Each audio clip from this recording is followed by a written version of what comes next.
Friends, let's talk about something that is more promising and giving us hope.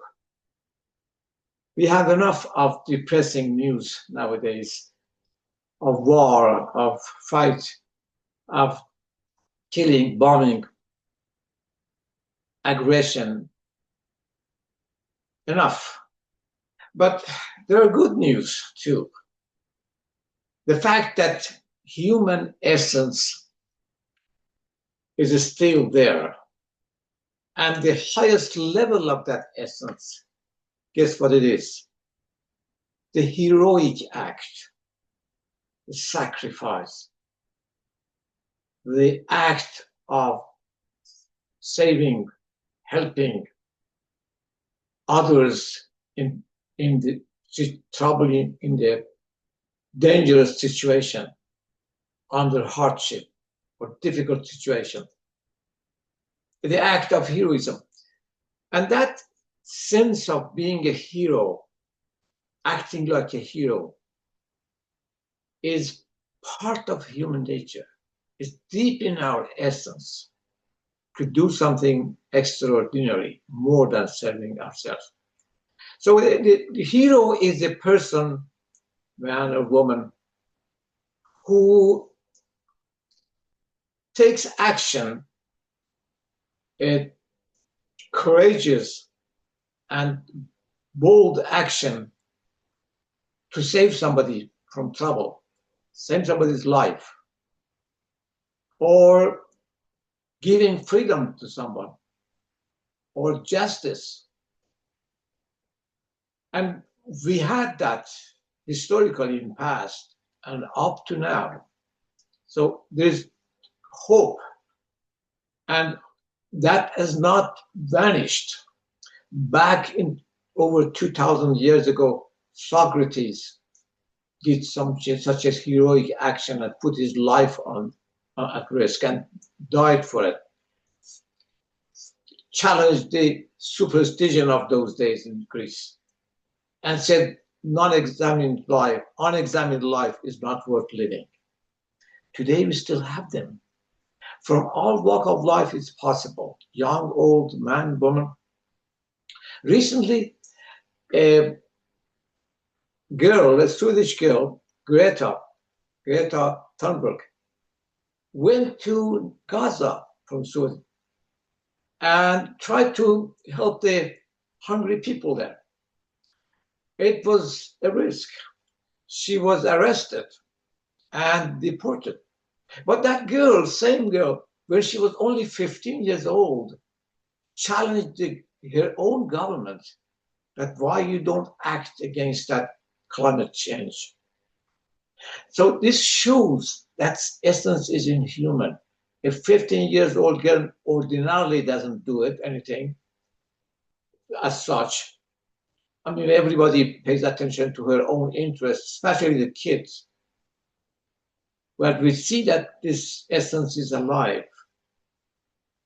Another young girl, Malala from Pakistan, challenged the Taliban, the most, in fact, extreme regime of Taliban, who banned the education for women, for girls. She took a risk, challenging them, and organized a group for this purpose. She was shot but survived and continued. For sure, this is an act of heroism because there is risk that these people take.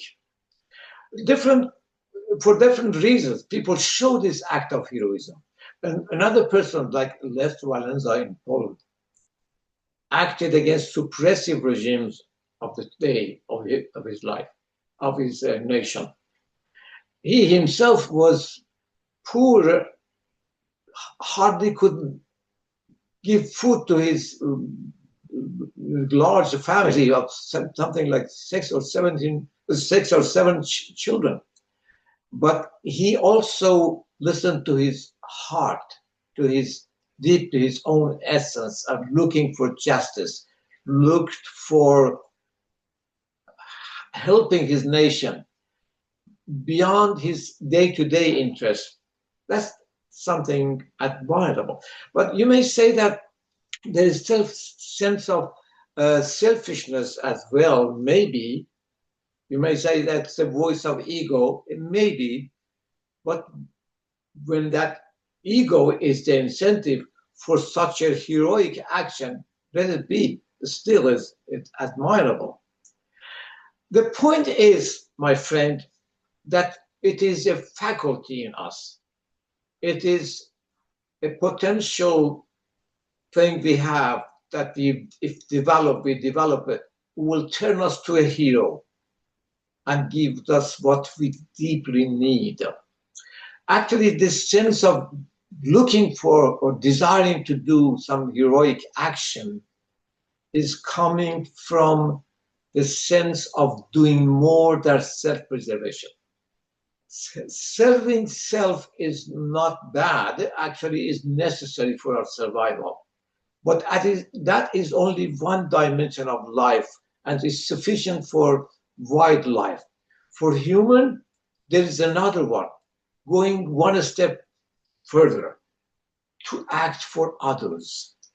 And that is actually this heroism that the root of it is same sense of doing more than self-preservation. There's also another sense of being not conformist. In other words, not blindly following what everybody does or every day we do repeat.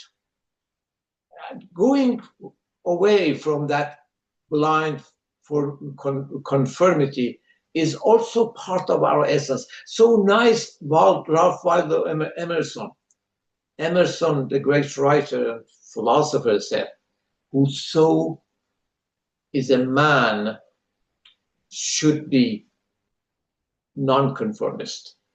I mean, here he says man means both gender, man and woman. And what happens at the end? Guess what? There's no joy, no permanent joy, no such a deep joy for human than acting in a way that affect others' life permanently in a positive way. That joy cannot be reached, cannot be achieved by anything, by millions and millions of dollars of wealth or success in our material life. Thank you.